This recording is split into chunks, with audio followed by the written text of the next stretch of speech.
Most passengers were really fretting about cruising around Cape Horn at the base of South America. It's where the Pacific and Atlantic smash together and is renowned for being one of the roughest, most treacherous parts of the world to cruise in. I was apprehensive too, as on my last trip there it was really rough. Although this time as we arrived, the wind suddenly died down, the sea calmed and the sun came out. This was typical of so many aspects of my cruise around South America. This constant unpredictability threw up so many things that I had neither expected nor prepared for, as you will find out. If you're new here, welcome aboard. I'm Gary Bembridge. Now, I had booked myself on a 2-week cruise from Valparaiso, Chile, around the Cape Horn, ending in Buenos Aires via the Falkland Islands on Holland America Oosterdam. And that in itself caused the first big kind of misunderstanding. Because the trip was with a mainstream cruise line, Holland America, and on a ship type that usually sails in popular cruising regions like the Caribbean, Alaska, and the Mediterranean, I approached the trip initially as if it was just a regular trip to a busy, popular cruise region. But it is not. It was different, and it needed a unique approach, one that was closer to an expedition rather than a regular ocean cruise, as I came to appreciate, and you will see. I knew it would be a long and tricky journey flying from the UK to join the cruise, but once there, I found the ports were not as slick, resourced, convenient, nor run as smoothly as in the big cruising regions like the Caribbean, Mediterranean, Alaska. From Santiago, where I flew into, to Valparaiso, the embarkation port, was a good hour and a half away. Now, the cruise passenger terminal for check-in was really hard to find because the ships dock some distance away deep within the freight area, and my transfer there really struggled to find where we had to check in. Now, once there, it was chaotic. They were not really used to dealing with cruise ships regularly. The port agents seemed ill-prepared. Luggage handover was messy. They were late opening the check-in, and they didn't organize it properly. It really was a mess. Now, talking to other people that I know who've sailed out of other South American ports, they've always had the same experience, so be ready. Now, during the trip, I found the ports were mixed in ability to deal with us, and those we could dock in were working container ports, including in the big cities of Montevideo and even Buenos Aires. In other ports, we had to tender in, and in some literally was just a shed, like Porto Chambuco, for example. Another thing anyone thinking of doing this itinerary needs to appreciate is while my cruise was 14 days, it was only scheduled to call into 7 ports. So roughly half of the days are sea days. Now on this trip, my ports were due to be Porto Montt, Porto Chabuco, Punta Arenas in Chile, Ushuaia, Port Stanley, Montevideo, and Buenos Aires. However, as I learned, successfully calling into all ports every trip is unpredictable. We were the only cruise out of the 7 operated in that season by Holland America that got into all scheduled ports. This is largely due to wind and sea conditions, with Port Stanley in the Falkland Islands having one of the highest risks of all. The day before and after us, for example, other cruise ships could not get in. Now, I'll come to sea days later, as there are some specific quirks to understand here too, but more about the ports first. Now, those passengers used to the Caribbean, Mediterranean, or Alaska cruises had assumed that self-touring and exploring was going to be easy, appealing, and the thing to do like in those regions, but it was not. And I saw many people miss out on several fronts, me included. Now, first, except for the big cities of Montevideo and Buenos Aires, the best and must-see sites are not close by the ports. So not only did an excursion get me to those, but it also removed the stress of traveling independently an hour or 2 hours away from a foreign port where I didn't speak the language and therefore was constantly having to worry about getting back in time for departure. It removed that stress. My best port experiences were where I went on the cruise line tours. For example, the tour in Puerto Montt, Chile, Lake Todos Los Santos with a beautiful lake cruise overlooked by a snow-capped volcano and the Petro Hawaii Falls and rapids in Ushuaia, as the town itself is not particularly interesting, taking the train to the end of the world tour deep into the Tierra del Fuego National Park. Amazing. And in Port Stanley in the Falklands, the tour that took me well over an hour out of the small town to roam the Bluff Cove Penguin Reserve and hear all about the war that had been fought in the lands around it. Again, amazing. However, in Porto Chabuco, I decided to self-explore. Bad choice. It was a tiny little town with the only attraction actually being some tents with local handicrafts. I missed out on the beautiful Patagonian scenery, the Aiken del Sur private park, kayaking, horseback riding, all a few hours away. In Punta Arenas, a big city with varied architecture. If you didn't go on a tour, it meant exploring some small museums like the Naval Museum, the Magdalenas Museum. Now, while those people on tours were out seeing penguins, they were trekking through beautiful landscapes, for example. In Montevideo and Buenos Aires, it was absolutely easier and rewarding to self-explore. In Montevideo, literally across the road was the Carnival Museum. There was a beautiful food hall, a 25-minute walk to Independence Square. In Buenos Aires, I got the hop-on-hop-off bus right from the port. I got off to visit Eva Perón's tomb in the massive Recoleta Cemetery, got to see the Column Theatre, the enormous obelisk at Plaza del Mayo. I wandered around the remarkable Florianus Gloriana, much easier and simpler. But mostly, more than any other region I've cruised in, I felt excursions were key to getting the most of this itinerary. If you don't like cruise line ones, make sure instead you pre-book alternatives. There is limited capacity in most ports, and I had very wisely booked excursions way ahead. Now, those who waited until they were on board found most of them were actually sold out. I met many people who were really disappointed because they did not get to see what they'd actually come on the trip to see, be it the best penguin colonies in the Falklands or that volcano I mentioned near Porto Montt.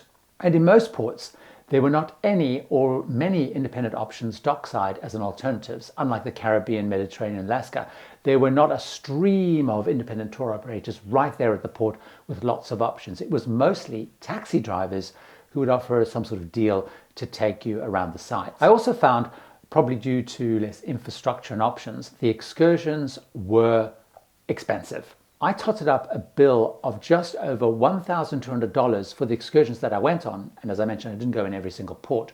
Way more per tour than other regions. I found many people on board were shocked by how much they had to spend on those tours. I guess another factor in the price is many excursions are longer than in other regions and involve multiple forms of transport. For example, coming back to that Porto Montt Lake and Falls tour I mentioned, it was a 7-hour excursion because it was an hour and a half to get there, an hour and a half back. It had a boat trip, it had lunch included, so it's longer and just so much more cost involved. The tours also, by the way, make for a long and tiring day because they are long tours. But what was a surprise is the sea days were tiring too. As I mentioned, roughly half the trip was sea days. Now, if you do one that includes Antarctic scenic cruising, that will mean even more sea days.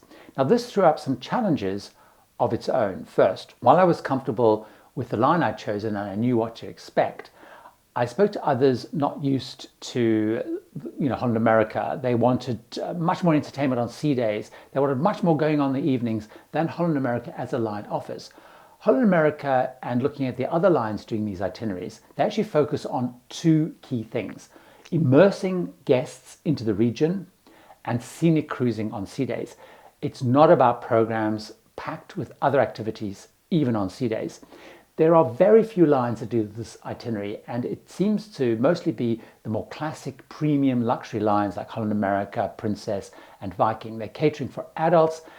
They're on ships without lots of bells and whistles that they send down there. The focus is very much on the destination. It's not about varied onboard activities, and you need to bear that in mind. That's why on all the sea days, the main activity were really detailed port talks given by Kevin, the cruise and travel director. He was an Argentinian. He knew the region and ports in depth. They were amazing, really detailed talks, packed out. The other activity was actually just taking in and watching the incredible scenery. You might be in the crow's nest, out on the deck, and even on some days we were allowed onto the bow of the ship. It was open for sightseeing. It also, by the way, meant that many of the sea days were early starts. They weren't days to relax and lie and slowly get up. I was up between 6 a.m. and 7 a.m. on most sea days to see things like the beautiful Amalia Glacier in the Sacramento Channel, Chile, the 5 glaciers in Glacier Alley in the Beagle Channel. But it was also the case, even when cruising through the Chilean fjords itself, looking at the sights, the mountains, looking for dolphins and whales that popped up at various times. And of course, again, as I mentioned, we had that Cape Horn sea day viewing. So the sea day experience is a key part of the trip. Now, if you want a cruise to be entertained and lots of activities on sea days, this is not what this region is about. It's about immersion and it's about spending time out looking at the sights. It was overall a tiring trip versus other regions I've been on because in addition to the early sea day starts, many excursions were early starts too. I had, for example, one meeting at 6:15 a.m. in the morning. The other thing that threw me and other guests way more than I expected and was at times a challenge was the weather. It was unpredictable, colder and wetter than I had thought it would be, even though I'd actually checked all the temperatures and weather before I went. Now, while cruising here happens in their summer, the volatility impacted the trip in a couple of ways. Now, as it was summer, I think of South America as being really hot in summer. Now, before I went, for example, many people asked me if I'd booked the retreat. This is that paid-for area on Holland America, small cabanas, sun lounges, you lay about in the sun, you have lunch there. Now, I'd done that on my Mexican Christmas cruise, but I didn't book the retreat because I looked at the weather and I knew it was going to be cold for periods of the trip. It was going to be like 5 degrees Celsius, 41 degrees Fahrenheit, many days. In fact, what I found is the retreat was totally closed. The lounges and the tables were securely lashed down because the winds would have literally swept them away. Though, despite that chilliness, it was actually then 30 degrees Celsius, 86 degrees Fahrenheit in Santiago when I flew in. And Montevideo and Buenos Aires at the end of the trip were up to 35 degrees Celsius, 95 degrees Fahrenheit. So that huge range of temperatures means a big suitcase packed with clothes to deal with rain, cold, and incredibly hot days. You need to be ready for the variety. But what I hadn't preempted, nor had many people, was the impact of the wind. The wind created swells, and for much of the trip, the sea was much rougher than I'd expected. Now, people were expecting Cape Horn, as I mentioned, to be bumpy, but it was bumpy from the minute we left Valparaiso, and it stayed bumpy for most of the trip. The open decks were frequently closed due to the wind, including even on Cape Horn Scenic Cruising Day. That bumpiness of the sea, the swells, meant that production shows were even cancelled on 2 of the nights. Winds also impacted excursions. In Punta Arenas, I'd booked actually a boat excursion to Magdalena Island to see a very famous penguin colony. Now, we arrived actually at the boat to find the harbour master had abruptly closed all smaller ship activity going out to things like the islands due to the wind. Now, as I mentioned, wind and weather did not stop us getting into any ports, but in some we were warned to listen out for the ship's horn calling us back before scheduled all-aboard time. Now, the captain actually did this in Port Stanley because the wind was rising, it was making tendering rough and more difficult, and we actually left over an hour before schedule. It did rain much more than I expected, both on the sea days and when we were out on tours. I was really glad I'd packed a good raincoat. Another thing that threw some was currency and money, partly as we went to 3 different countries, Chile, the Falkland Islands, and Argentina, and of course all have their own currencies. And the US dollar, which I'm used to being easily accepted in many places, the Caribbean, even parts of Asia, was not accepted widely here. Now, most stallholders, shops, taxis, and so on expected to be paid in local currency, and quite a few, surprisingly, didn't take kind of credit or debit cards. Now, I hadn't wanted to take varying currencies and have some left over, so I arrived with none, planning to get some on the ship. But I found once on the ship, while they did change the Chilean currency, not at very good rates, they didn't do Argentinian currency because that's very complicated. There's all different exchange rates, as I discovered, and they didn't do the Falkland pound. So with hindsight, what I wish I'd thought through more is in each port what I would need money for, so I was better prepared with currency and brought that along. But now thinking about and taking everything into account, am I actually glad that I went on this trip? The history, landscapes, glaciers, volcanoes, penguins, the culture in those big cities will stay with me for years and years and years. So absolutely yes, this was an amazing trip. Now, will I do this itinerary again? Probably not. It was definitely a once-in-a-lifetime experience. So if you're going, like me, make sure you make the most of it, as it is incredible. Now, if you want to know about other incredible cruises I think you should do, watch this video of the best 11 I have done around the world. See you over there.